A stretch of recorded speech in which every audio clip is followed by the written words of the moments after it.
Telegram Rescue. Bonjour, Hello tout le bonjour à monde. tous à Déclic IT, l'émission qui fait une revue des news IT de façon hebdomadaire et en 15 minutes. Donc, Hello tout le Aziz, monde. aujourd'hui, au menu, alors attention, la nouvelle certification Salesforce Marketing Associate. Qu'est-ce qu'on en pense? Pourquoi faire? Pour qui? Ça fait la cinquième certification Salesforce maintenant. Ouais, c'est ça. Deuxième sujet, une nouvelle vague de licenciements qui approche dans la tech. On va en parler. Qui sera les prochains sur la liste? Qu'est-ce qu'on en pense? Allez, c'est parti. Aziz, Donc, Marketing Cloud. alors, Marketing. Marketing Cloud, qui ne connaît pas la certification Marketing Cloud? C'est, je pense, parmi la certification la plus demandée dans le marché Salesforce. En tout cas, ça constitue un marché de niche parce qu'il y a beaucoup de consultants Marketing Cloud qui sont très prisés, très sollicités. J'en connais, tu en connais, tout le monde en a autour de soi. Et donc, de mémoire, il y avait la Marketing Email Specialist, qui était la première certif Marketing Cloud. Mhm, Il y en a une autre, mhm. je crois, plus orientée technique, si je dis pas de bêtises. Il y a la Marketing Cloud Consultant, pardon, et une Ouais, marketing, marketing. je crois que c'est Ouais. développeur ou architecte, je sais plus. Honnêtement, voilà, il doit y avoir une quarantaine ou une Pas une cinquantaine de certifs admin, Salesforce. Oui, admin oui, marketing. Enfin admin. bref. Oui, oui, effectivement, admin. Et depuis, je Ouais, crois, on 3 ans. invitera un spécialiste marketing plus tard. Voilà, c'est ça. Et puis, depuis quelques années, 2, 3 ans, il y a les labels Associate qui apparaissent dans les certifs. Il y a eu la Salesforce Associate pour les personnes qui veulent, on va dire, confirmer leur, euh, leur initiation, en tout cas leur première approche de Salesforce et de son architecture. Il y a eu la AI Associate, plus tournée vers l'intelligence artificielle, comme son nom l'indique, mais c'est plus, on va dire, d'un point de vue général, et pas plutôt l'intelligence artificielle appliquée à Salesforce, mais l'intelligence artificielle tout court. Et là, on a la Marketing Associate. Alors, c'est une information assez récente, c'est aussi pour ça qu'on en parle. Et concrètement, je sais, il me semble avoir vu ou avoir lu qu'il s'agissait plutôt de notions marketing générales, pas nécessairement appliquées à Salesforce. Maintenant, moi de mon côté, les associates, généralement, on a tendance à dire que c'est les plus simples à passer, en tout cas à travailler. Hmm. Maintenant, je ne sais pas si c'est le cas également pour la marketing associate. Ouais, De mon après, côté, ça reste toujours ouais. pareil, hein, les trucs associés. Les trucs associés, oui. Je pensais que tu allais poursuivre avec autre chose, mais ouais, les associés, pour moi, me semblent les plus simples. Mais je comprends pas pour le moment l'intérêt de mettre en place une marketing associate vu le contenu qui est officiellement communiqué, à savoir des notions de marketing classiques. Je sais pas ce que tu en penses, toi. Non? Oui. Bah écoute, bah pour l'instant, on peut.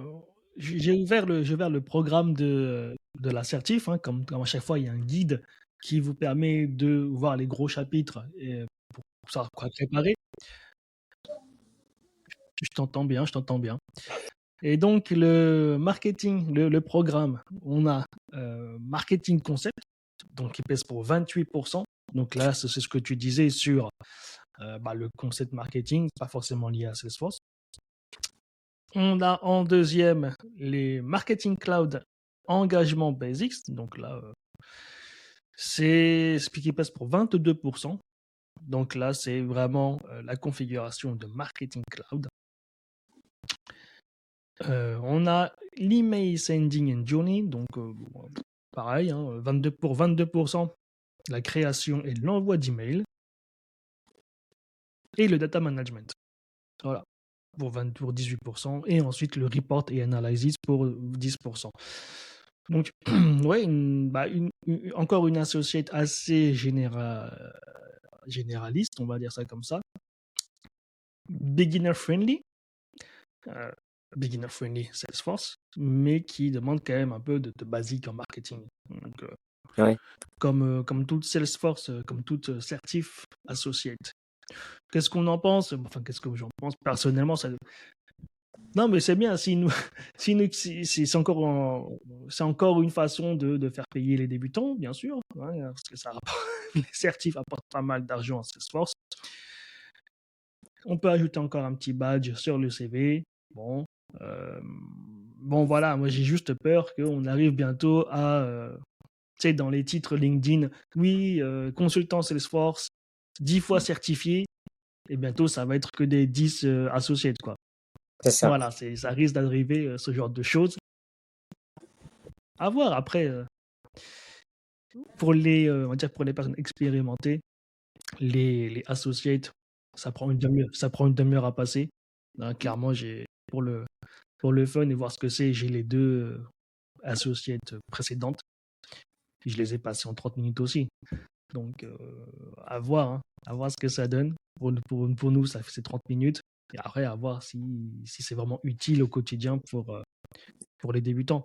Euh, Parce que très clairement, en France, en tout cas, sur notre marché, je n'ai pas assez de recul pour savoir quelle est la valeur de ces certifs associates sur le marché. Est-ce que les entreprises vraiment valorisent le fait d'avoir ça, pour les débutants en tout cas?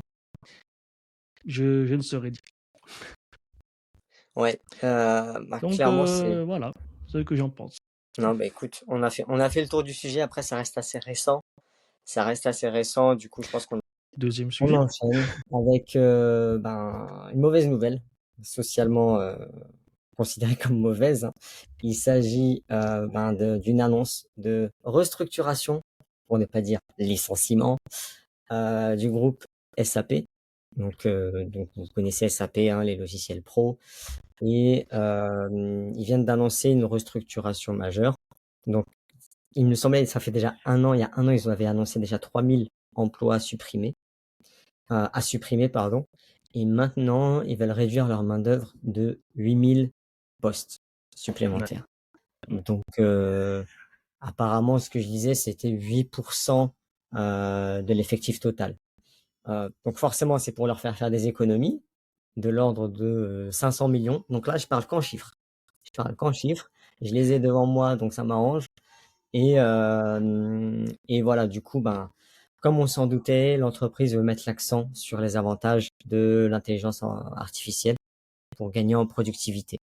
Donc voilà, c'est pas le premier gros groupe à annoncer des coupes en termes de ressources.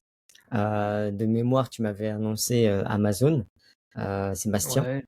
Amazon et Marvel aussi, donc entre autres. Ouais. Donc ça, c'est comme ça.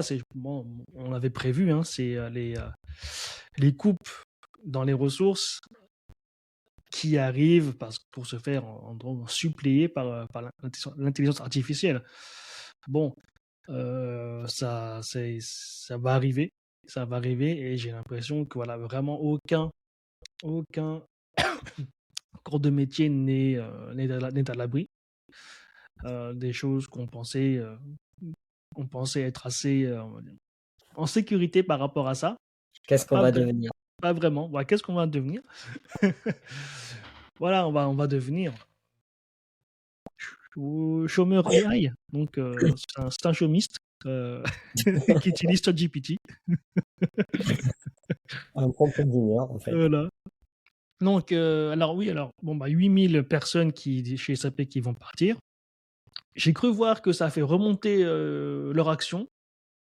Donc, Forcément. Ce qui ne plaît pas à certains va plaire à d'autres. voilà, exact. Bon, après, qu'est-ce qu'on peut en penser de ça? Donc, SAP, je sais pas si pour vous, mais en tout cas, à chaque fois que j'ai un projet SAP, on me dit attention, c'est une usine à gaz, c'est un monstre, on a fait Ouais. des bêtises. Bah oui, normal, parce que voilà, en général, voilà, les projets SAP, ça date de quelques années en général, hein. Les grosses entreprises ont leur SAP depuis longtemps. On n'avait pas forcément les mêmes standards au niveau architecture qu'aujourd'hui. Ça bouge très vite, donc ça devient très vite très lourd à maintenir. Si ça peut les aider à faire des produits qui s'adaptent plus vite, tant mieux. Tant Oui, mieux. non, clairement. En l'occurrence, là, ce qu'ils veulent faire, vu qu'ils ont un peu cette étiquette d'usine à gaz, en fait, ces 2 dernières années, ils ont beaucoup travaillé sur l'IA générative. donc à la même manière d'un ChatGPT ou d'un Claude que je connaissais pas, et d'autres technologies concurrentes, et ils ont injecté un peu plus d'1 milliard d'euros sur ces 2 dernières années pour intégrer ces nouvelles technologies à leur logiciel, à leur logiciel. Donc forcément derrière, eux de leur côté, ils veulent maximiser leur productivité, et, et comme on le dit, si on met pas le pied dedans, on finit vite en retard, quoi. On manque le train. Et, Mm. euh, et beaucoup de nouvelles techno, beaucoup de grosses boîtes euh, finissent, finissent par mettre soit les clés sous le tapis, je sais pas comment on peut dire ça. Mais non, clairement, enfin, ouais, par fermer la porte, quoi, concrètement. Donc, quelque part, on se dit, ils n'ont pas le choix. Mais dans le même temps, j'espère pour eux, j'espère pour leurs anciens salariés, futurs ex-salariés, qu'ils trouveront un moyen de se reconvertir et qu'ils auront, je pense, l'aide de SAP pour s'adapter justement à cette nouvelle disruption, pour, Mm. euh, pour employer des mots savants. Donc voilà, c'est bon, effectivement d'accord, hein, ça va, ça vient, et surtout ça part en ce moment, mais par contre on a bah, ça crée quand même de l'emploi à côté, ailleurs, l'IA, donc parce qu'il faut Ouais. des ingénieurs pour bosser dessus.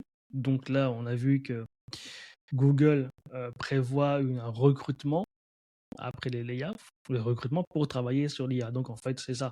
La tendance, c'est on fait partir des personnes qui ne travaillent pas sur l'IA et on en fait rentrer pour toujours pour améliorer l'IA encore plus. Donc, C'était un peu comme Salesforce au final. Ils avaient ouais. supprimé des emplois l'année dernière pour annoncer de nouveaux, enfin oui, pour de nouveaux recrutements, quoi.